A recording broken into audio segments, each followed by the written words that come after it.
At 45, Kevin thought he was doing fine. That was the dangerous part. He had a decent job, a mortgage, 2 kids, a retirement account he contributed to when he remembered, and the kind of life that looked stable from the outside.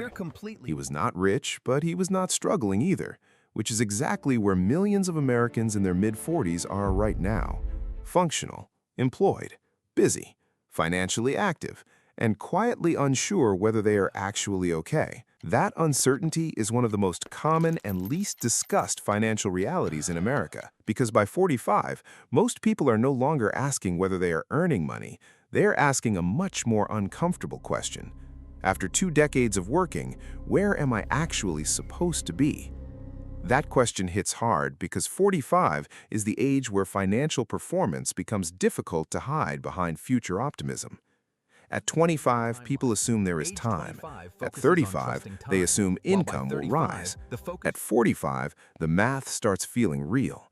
Retirement is no longer abstract, debt is no longer temporary, and financial habits are no longer early-stage mistakes. They are patterns with consequences. Kevin started thinking about this after a conversation with an old friend. Same age, similar salary, similar career path, but wildly different financial reality. One had real savings, low debt, and flexibility. The other had higher income, nicer things, and almost no margin. That's when Kevin realized the most misleading financial benchmark in America is income.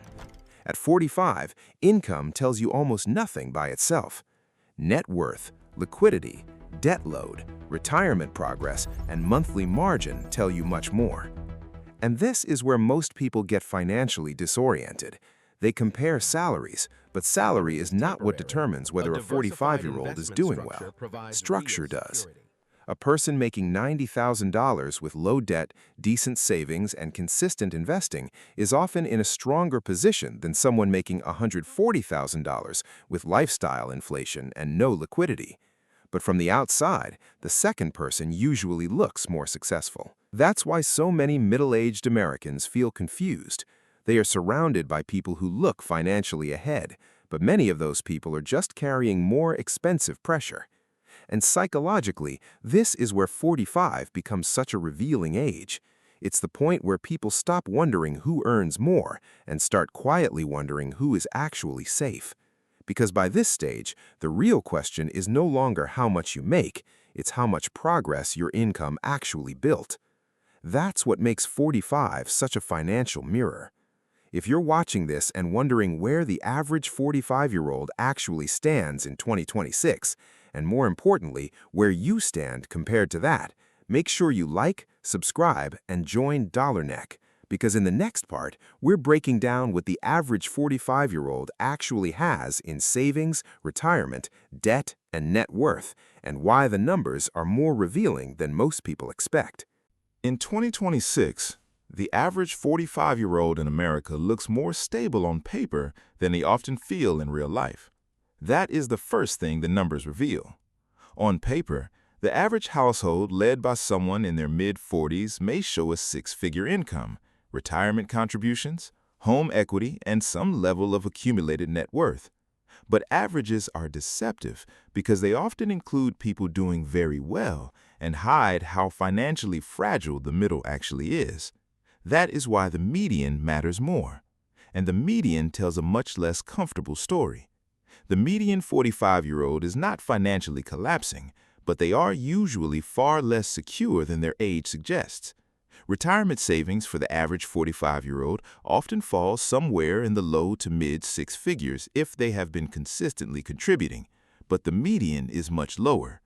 Many are sitting far below what financial planners would call on track, often because their 30s and early 40s were spent absorbing childcare costs, housing inflation, debt, and the quiet pressure of maintaining adult life in America.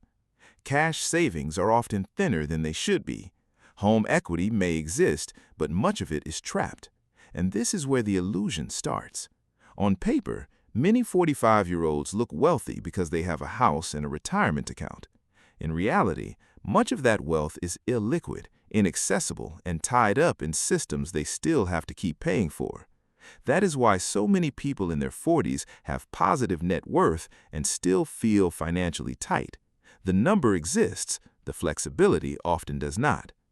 Debt is the second major reality. The average 45-year-old is often carrying less reckless debt than they did in their 20s, but much more structural debt. Mortgage, car loans, HELOCs, credit card balances that never fully disappear, maybe student loans still lingering, maybe childcare still active. The debt is less impulsive, but more expensive and harder to escape. That is why middle age often feels financially heavier than people expect. The income is higher, but so is the weight attached to it. This is the real financial picture for the average 45-year-old in 2026. They are not broke in the obvious sense, they are burdened in the modern sense. They have assets, but limited freedom. Income, but limited margin. Progress, but not much room for error. And psychologically, that is what makes this stage so uncomfortable. Because by 45, many people are no longer worried about looking successful. They are worried about whether they are one disruption away from finding out they're not. By 45, the most important financial question is no longer whether you look successful. It is whether your life is structurally stable without constant income pressure. That is the real benchmark. And it matters far more than how your numbers compare to the average. Because averages can tell you where most people are. They cannot tell you whether your financial life is actually strong. That requires a different test. Kevin eventually realized the better question was not how much does the average 45-year-old have, it was how much of my financial life still depends on everything going right. That is the real measurement. If one job loss would create immediate instability, your income may be high, but your structure is fragile. If most of your net worth is trapped in home equity while cash remains thin, your numbers may look solid, but your flexibility is weak. If retirement exists, but debt still owns too much of your monthly income, progress may be real, but pressure still controls too much of your life. That is what actually determines where you stand at 45.